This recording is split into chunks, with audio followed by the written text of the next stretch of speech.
Halo, selamat siang teman-teman semuanya. Bertemu dengan channel Bima. Hari ini kita mau bahas mengenai ini ya, kendaraan untuk persiapan mudik. Dan ini pengalaman saya beberapa tahun ya, ya hampir 15 tahunan lah kalau mudik itu apa aja sih yang diperiksa. Mungkin nanti mudah-mudahan berguna ya buat teman-teman semua ya.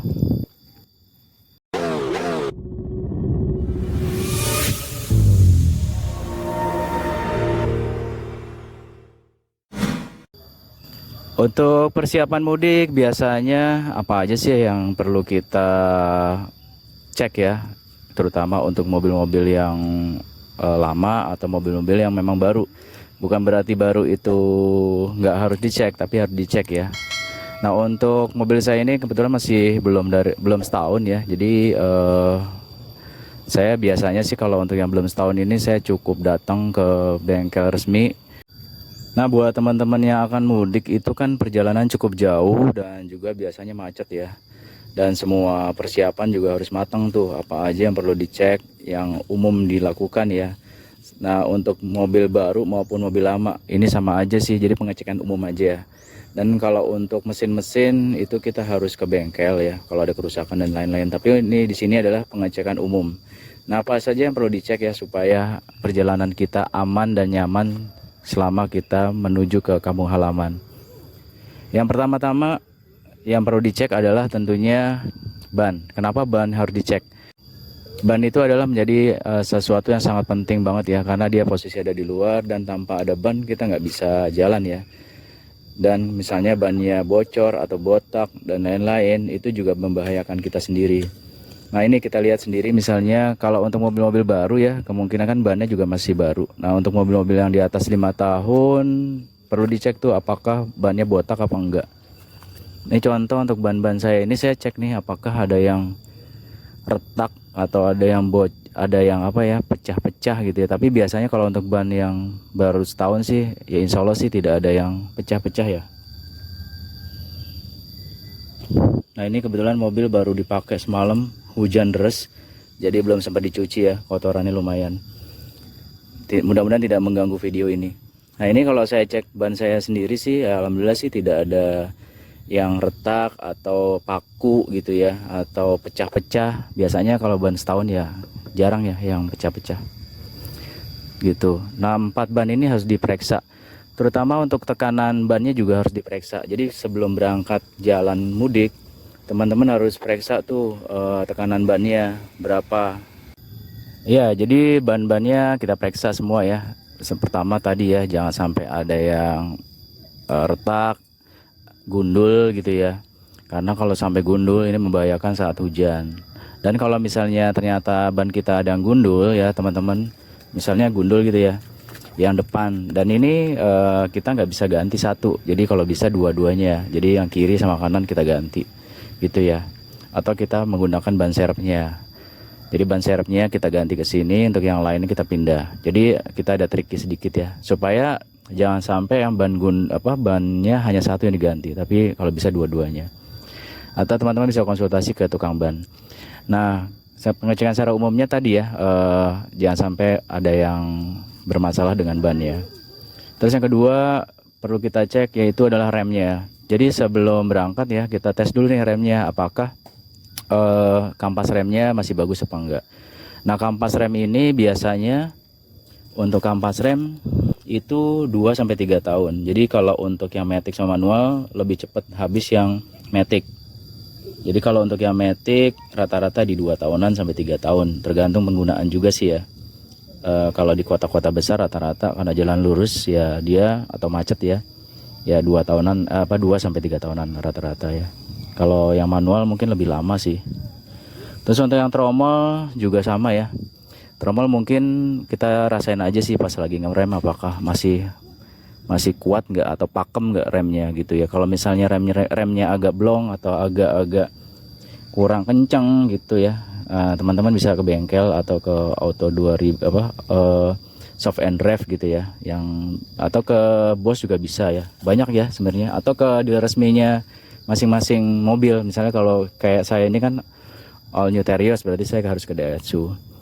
Kalau untuk pengecekan umum gini sebenarnya bisa ke ini ya, ke bengkel-bengkel yang bagus lah gitu, jangan bengkel pinggir jalan, karena kita nggak tahu ya kualitasnya atau kampas remnya kayak apa. Untuk kampas rem sendiri saya pengalaman lebih baik pakai yang bermerek atau menggunakan Genio-nya yang aslinya gitu ya, karena kalau pakai yang KW paling setahun udah habis ya, dan itu juga kurang oke. Jadi kita murah di awal tetapi kita ujung-ujungnya sama aja gitu ya teman-teman. Oke, tadi sudah kita cek ya ban-bannya sama kampas remnya. Kalau semuanya itu oke, kedua kita harus cek lampu-lampu. Jadi lampu-lampunya harus kita cek gitu. Termasuk juga lampu-lampu rem belakang, ini semuanya harus kita cek semua ya teman-teman ya. Jangan sampai ada yang kurang atau putus atau rusak. Selain itu kita juga harus cek juga nih air wiper gitu ya. Kalau air wiper mungkin gampang lah ya diisi di jalan. Nah, wipernya sendiri juga harus yang bagus nih, terutama saat kita perjalanan hujan gitu ya. Karena kenapa? Karena kalau wipernya jelek akan mengganggu juga kalau hujan deras atau di malam hari.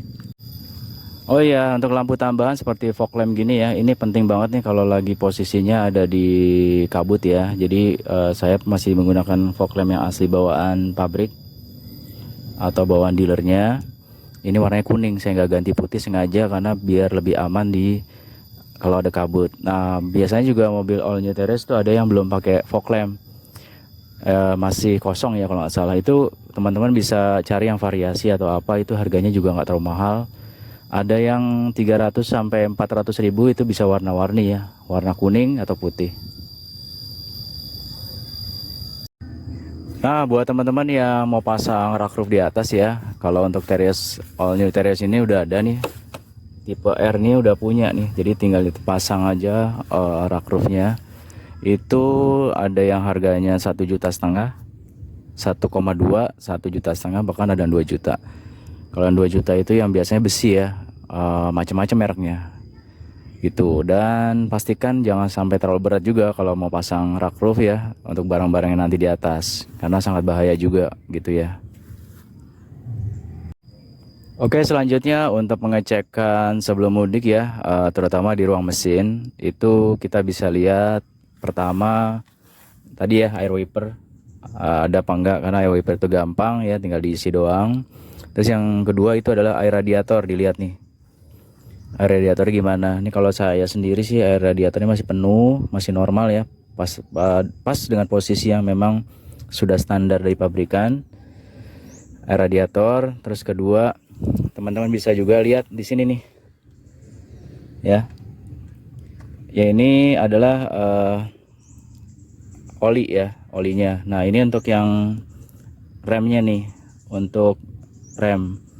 Kalau saya lihat nih, untuk saya udah maksimal nih, dari sini warnanya kuning ya, berarti tidak kurang.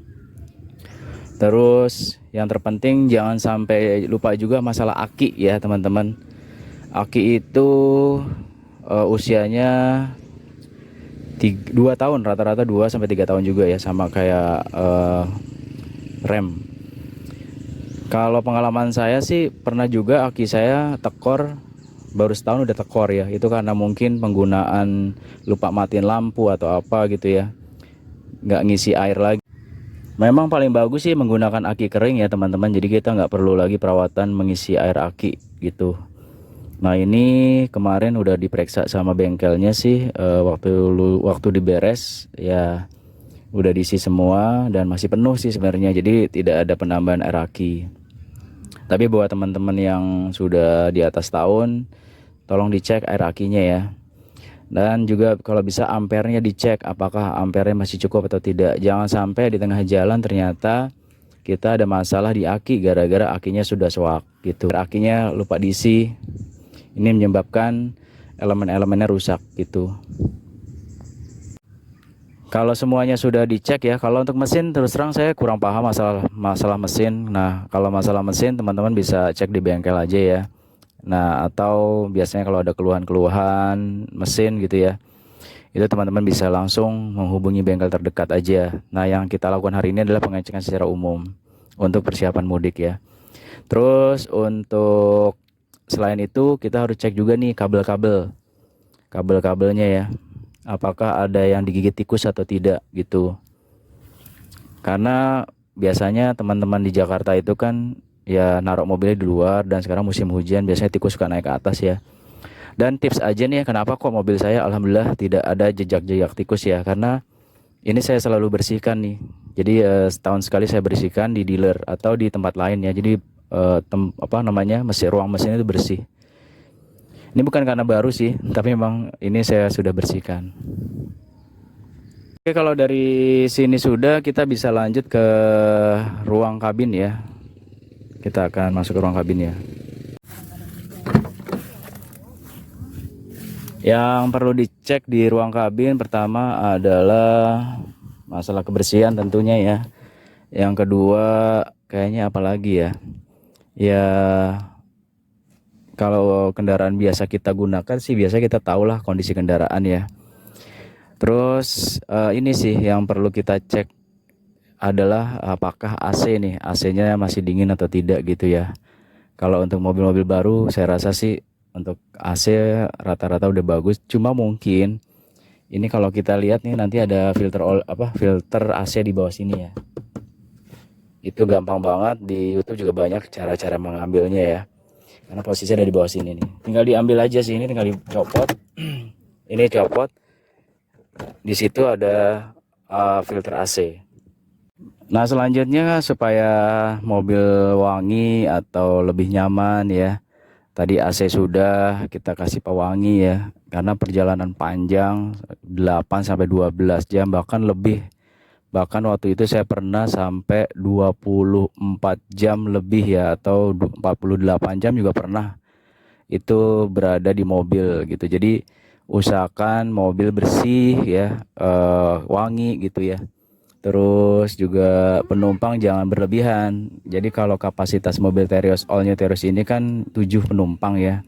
Usahakan jangan sampai lebih, karena kita harus ada barang-barang yang kita akan taruh juga di dalam gitu ya. Kita atur semua barang-barang jangan sampai mengganggu. Barang-barang yang jarang dibongkar-bongkar gitu taruh di paling bawah, paling dalam ya.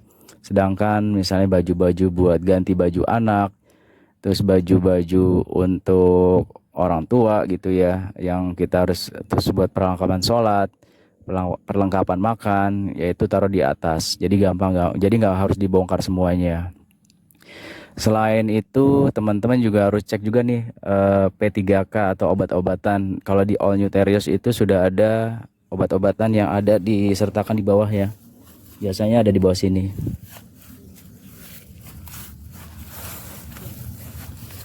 Nah, ini kebetulan udah dibuka obat-obatan ya. Kenapa Bima?